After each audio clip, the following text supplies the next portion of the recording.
À ton avis, aura émission Mandi Magazine du Malikan? Poli Antani obedi magazine du Mali ale filɛ bɔgɔ bɛɛ lajɛlen ma ɲɔgɔn na k'a yira k'a fɔ ko abaga émission mani de kɛnɛ kan n'o ye à ton avis ale ye kuma min di jamanadenw ma walasa u bɛ se k'u hakilina di cogo min na an ka bi thème o tɛ dɔwɛrɛ ye sa an ye k'a fɔ sigikafɔ mun kɛra f'a kuncɛra juma tɛmɛnen kuma caman fɔra a ko kɔnɔna la dɔw yɛrɛ y'a yira k'a fɔ ko colonel Asimi Goyita k'ale ka kɛ Mali président ye dɔw fana y'a yira k'a fɔ ko dɔ ka fara transition janya kan an bɛna don dugu kɔnɔ ka jamanadenw ɲininka u hakilina na a ko mana kɛ cogo min na sɔɔni an bɛna o ɲɛfɔ ɲɔgɔn ye. An sɔgɔma ne fa. Aba ni sɔgɔma. Somɔgɔw bɛ yen oye basi tɛ an ye ka bɔ sigikafɔ mun kuncɛra juma tɛmɛnen an kɔrɔ yan nɔ dɔw ye laɲini kɛ k'a fɔ ko colonel Asimi Goyita ko dɔ ka fara ale ka transition janya ka taa bila 5 ans na dɔw fana y'a laɲini kɛ k'a fɔ ko a ka kɛ Mali président ye yalima e yɛrɛ fɛlɛta ye jumɛn a ko la. Bon ne ka fɛlɛta kɔni ye min ye u bɛnna min kan asisi fɔlɔ ye min fɔ u yɛrɛ wagati min suman ka di u yɛrɛ ma u ka dan o ma quoi ni président y'a ka d'a ye a ka denmuso arandi dɔrɔn a ka élection na bɛn dɔrɔn an ka taa ni a sansi b'a la a bɛ gagné n'a sansi t'a la fana min sansi b'a la n'o nana an bɛ ka hɛrɛ bɛ min na an b'o de kɔ quoi mais nin cogoya n'a ta vraiment degun b'an kan k'ala ka da kuranko in ma degun b'an kan dɛ an ka baara bɛɛ tiɲɛna i m'a fɔ ma u ka d'an ye mais n'a kɔni ma fɛ ka kɛ candidat kɔni ye a ka élection na bɛn a k'i présenter donc an ka taa élection na n'ala don a garijɛgɛ la salamu lafiya ni mɔgɔ wɛrɛ nana salamu lafiya pour an bɛ se ka taa cogoya min na quoi n tɛ sinon tɔɔrɔ b'an kan dɛ. tɔɔrɔ b'an kan tɔɔrɔ tɛ yen. voilà o de ye ne ka hakilila ye. merci beaucoup. merci. an tile ni kɔrɔkɛ. an tile. ko ka ɲi wa. ok basi tɛ. sigikafɔ mun kɛla recommandation kɔnɔna la dɔw y'a yira k'a fɔ ko Asimi ko dɔ ka fara transition janya kan dɔw fana y'a yira k'a fɔ ko Asimi ka présenter Mali président la siɲɛ kelen yalima e yɛrɛ fɛlɛta ye jumɛn a ko kɔnɔna la. Bon le problème c'est quoi ne kɔni fɛ Mali ye Mali le Mali tɛ se ka bɔ Maliya la Asimi don Asimi tɛ Mali ye Mali le mais bon hali ni dɔ ma fara transition kan ne kɔni ne fɛla la dɛ ne fɛla la ne segin ne Asimi a ka kɛ genre transition yɛrɛ mana ban a ka kɛ président ye parce que il mérite ani président ka kan Mali kun ye cimetière de ye i b'a kuma fɔ a bɛ dɔw la yɛlɛ le Mali est un cimetière Mali kun ye cimetière de. N'i taara kaburu la 22h Sotiba wala Minakura n'i tolo la kogo la i tɔrɔ b'a la su b'a fɔ ça ne va pas au Mali ça ne va pas au Mali wallahi billahi.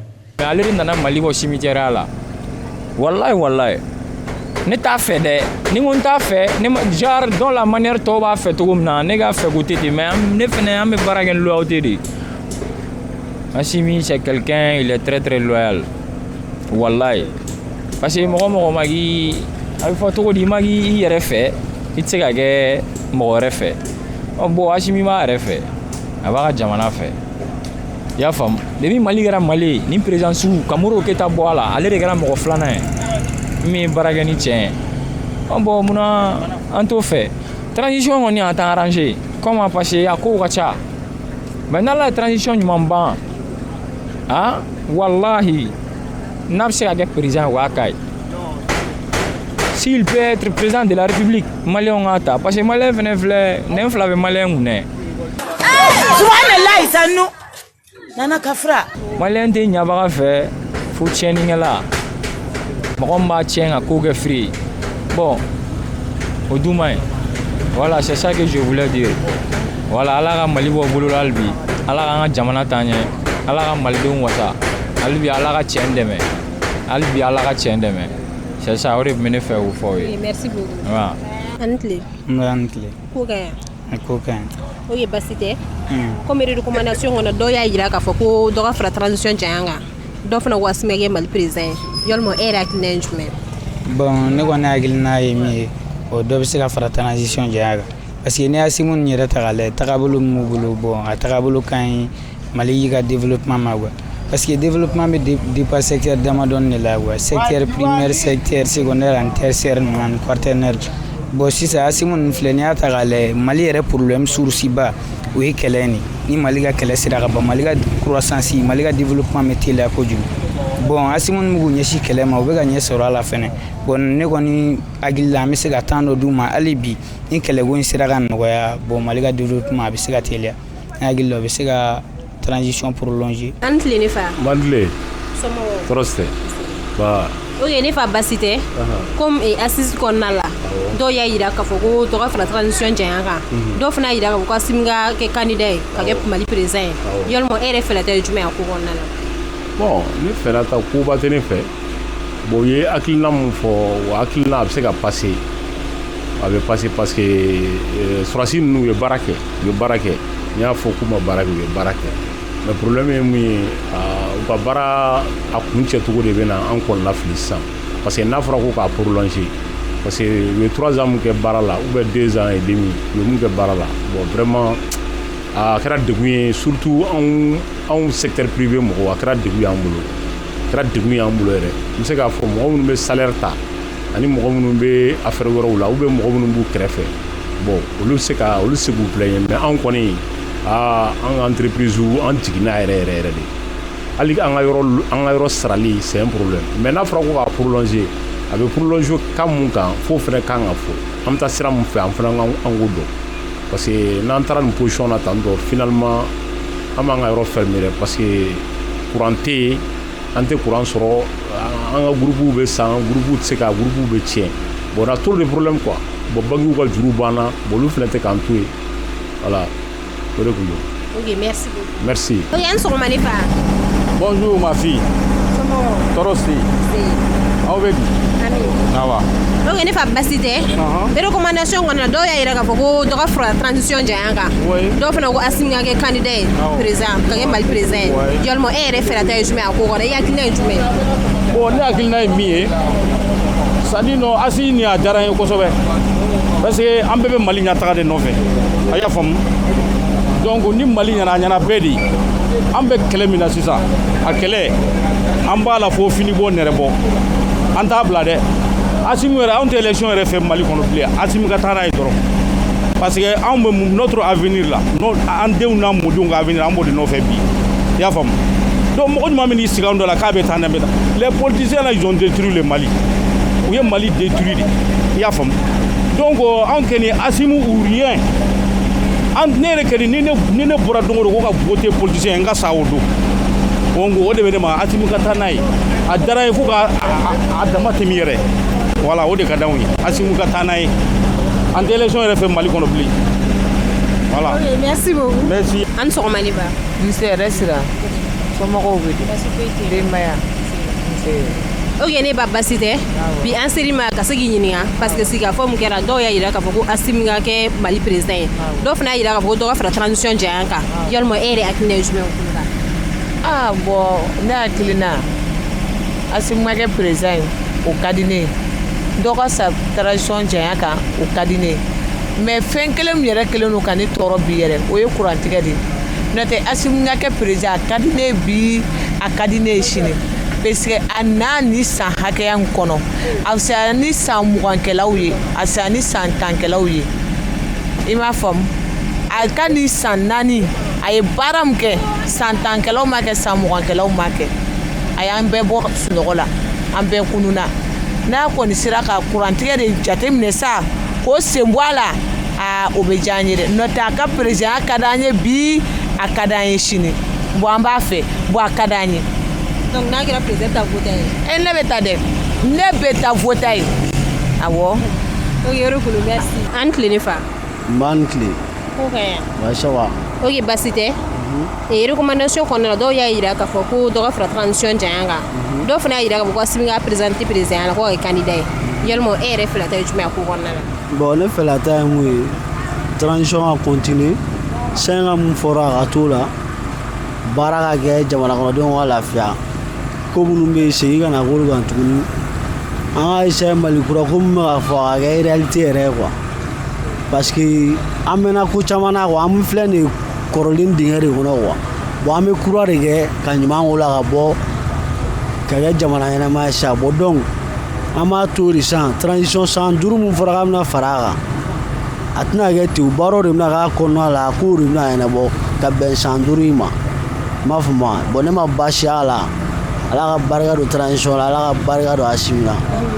Ok, ne fa basi tɛ comme assise kɔnɔna la dɔw y'a yira k'a fɔ ko Asimi Goyita k'ale ka présenter Mali président la dɔw fana ko ka dɔ fara transition janya kan ko ka taa bila fo 5 ans na yalima e yɛrɛ hakilinata ye jumɛn ye ko kɔnɔna la. Bon ne kɔni hakilina ye min ye n bɛ lamɛn jama bɛɛ lajɛlen fo fɔlɔ sisan nɔ kow bɛ ka gɛlɛya a ka présenter ne yɛrɛ ka faamuyali la a kana wuli yɛrɛ mais là il présente qu'a élu comme président s'il est prêt à faire ça ka tenir bila il présente comme candidat après 5 ans dira ma a k'a kɛ kɔni o ka di ne ye fɔlɔ o prolongement ta o ka di ne ye n'o banna ni s'il est prêt k'a présenter o bɛ diya ne ye kojugu a kana wuli yɛrɛ mais ni i présenter k'a élu comme président yɛrɛ fɛn caman bɛ nɔgɔya jamana kɔnɔdenw yɛrɛ ma an bɛ se ka dɛmɛ ɲini yɔrɔ wɛrɛw la parce que i élulen don maintenant sisan an bɛ yɔrɔ min na sisan mɔgɔ caman tɛ yen u tɛna sɔn ka juru don an na u tɛna sɔn ka an ka baaraw ta ni seerew ye sabula président élulen t'an kunna donc n'a a kɔni sera k'i présenter ka jɛ tenni kɔ k'i présenter tiɲɛ na o bɛ wusa an maliyɛn den bɛɛ lajɛlen ma hakɛto bɛ kuma ka sali lama o la. Ok, merci beaucoup. An tile ne fa. An tile somɔgɔw. Basi foyi tɛ yen. Basi foyi tɛ yen. Ok, ne fa basi tɛ. Comme sigikafɔ mun kɛra dɔw y'a yira k'a fɔ a kɛnɛ kan ko dɔ ka fara transition janya kan dɔw fana ko Asimi k'a présenter ka kɛ Mali président ye yalima e yɛrɛ fɛlɛ tɛ jumɛn a ko in na. Bon bɛɛ n'i ka hakilina don ne kɔni ka hakilina ye min ye dɔ ka fara transition janya ka fɛngɛ kan n'o fana banna a ka tila k'i présenter a ka kɛ Mali président ye tiɲɛ na o kɔni de ka di ne ye voilà o de ye ne ka kuma o ka di ne ye kojugu parce que a ka baara taabolo a ye ne diya quoi voilà o de don. Ok, merci beaucoup. An tile ne fa. Ouais, ma fille, ça va? Ça va. Bien, merci. Ok, ne fa basi tɛ comme recommandation kɔnɔna dɔw y'a yira k'a fɔ ko dɔ ka fara transition janya kan dɔw fana y'a yira k'a fɔ ko Asimi ka kɛ Mali président siɲɛ kelen yalima e yɛrɛ fɛlɛ tɛ jumɛn a ko in na. I ka ɲininkali n bɛ a daminɛ fɔlɔ yɛrɛ la ko minnu ko ka dɔ fara transition kan comme ne ma taa bon ne b'a dɔn ne taara ne ka avis yɛrɛ a tɛ ta de o de la ne ma taa nka n'i kun ye les 5 colonels n'u bɛ ne lamɛn bigini c'est à dire 1 minute u tun b'an ka fara transition kan ça je vous dis ça clairement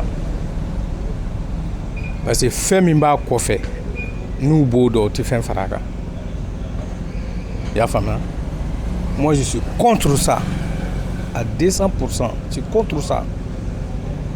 Wa hali ni ne tun bɛ assise la ne tun b'o de f'u ye moi c'est pas pour ça transition banbali y'o ye diɲɛ yɔrɔ jumɛn une fois que transition bɛ janya n delila ka vocal ci plus transition bɛ janya plus dɔ de bɛ fara kɔlɔlɔ kan plus minnu yɛrɛ bɛ ka transition animer u bɔ sira bɛ datugu la quoi taa cogo ti sɔrɔ donc k'a fɔ I bɛ dɔ fara transition kan ne ma ɲɔgɔnna kojugu ye diɲɛ kɔnɔ quoi wa ni min yɛrɛ bɛ ka kɛ a ɲɔgɔnna ma kɛ diɲɛ kɔnɔ fɔlɔ transition 3 ans de 4 ans 5 ans c'est quoi ça on est où là moi je suis contre ça filanan ko Asimi ka kɛ candidat ye a ɲɔgɔnna yɛlɛ ko tɛ diɲɛ kɔnɔ quoi ne y'a fɔ Amadu Aya a y'an 50 leaders de fara ɲɔgɔn kan j'étais la 49e personne ka kuma ko a ma général ni kun ko k'i b'i présenter ne kun bɛ bɔ I ka bureau in kɔnɔ surasiw kɔni bɛ ka se ka ne jagosa sigi sinon ni ye n to n yɛrɛ ma n tɛ to yan parce que e tɛ passé e bɛ Mali don kɔlɔlɔ kɔnɔ o tɛ Aya ta yan ni Asimi y'i présenter k'a kɛra candidat ye lafiya ye kelen ye a t'a kɔnɔ a yɛrɛ tɛ lafiya Mali tɛ lafiya a ye taa fɔ Asimi ko ne ko ten i me kɔnɛ a tɛ lafiya Mali tɛ lafiya bilahi an bɛ yan o b'a fɔ bon donc minnu bɛ k'a fɔ u tɛ Maliko la bi u tɛ Maliko la sini u bɛ yɛrɛ ko de la bon an tɛ yɛrɛ ko la an Maliko la an ma Asimi dɛmɛ ni transition don ka transition kɛ mais n'a bɔra transition la o ye ko wɛrɛ ye nous on n'est pas dans ça. Ok, merci beaucoup. Je vous en prie. An tile ne fa. Aman tile. Sobo. Sobo. Baasi tɛ. Ok ne fa basi tɛ. Comme recommandation kɔnɔ la dɔ y'a laɲini ko Assimi ka présenter Mali président la. Dɔ fana wa dɔ fara transition janya kan. Yalima e yɛrɛ fɛrɛta ye jumɛn o ko in na? Bon, ne fɛlata ye min ye bon hali n'a ma présenter mais transition tɔ ka janya quoi. N'a janyara bon a ye baara minnu daminɛ a ka tila olu la. N'olu banna tuma min na a bɛ se k'a bila k'a di ka tɛmɛ ka taa. O de kɔni kun ye ne hakilina ye. Mais hali n'a ma présenter a présenteli kɔni o bɛna nin ko wɛrɛw ye jamana kɔnɔna na. I n'a fɔ bon vraiment hali n'a ma présenter n'a ka wagati min bɛ fara transition kan c'est pour que a ka se ka a ye baara minnu daminɛ a k'olu laban en tant que n'a m'olu laban n'a fɔra ko ka transition jɔ tan a bɛ kɛ baara tɔ ka diya ye quoi vraiment o de tun ye ne hakilina ye. Ok, i n'a fɔ n kun y'a fɔ ɲɛna cogo min na i n'a fɔ aw bɛɛ lajɛlen bɔra k'a ye cogo min na an donna dugu kɔnɔ ka jamanadenw ɲininka o hakilina na mun sɔrɔla o ko kɔnɔna la o de filɛ nin thème o kun tɛ dɔwɛrɛ ye sa recommandation caman kɛra mais dɔw y'a laɲini k'a fɔ colonel Assimi Goïta k'ale ka kɛ Mali président ye dɔw fana y'a jira k'a fɔ ko dɔ ka fara transition janya kan i n'a fɔ bɛɛ lajɛlen bɔra k'i hakilina fɔ cogo min na donc ni ne kun ye an ka bita ye an b'a fɔ aw k'an bɛn waati wɛrɛ. À ton avis, aura émission man di magazine du Malican?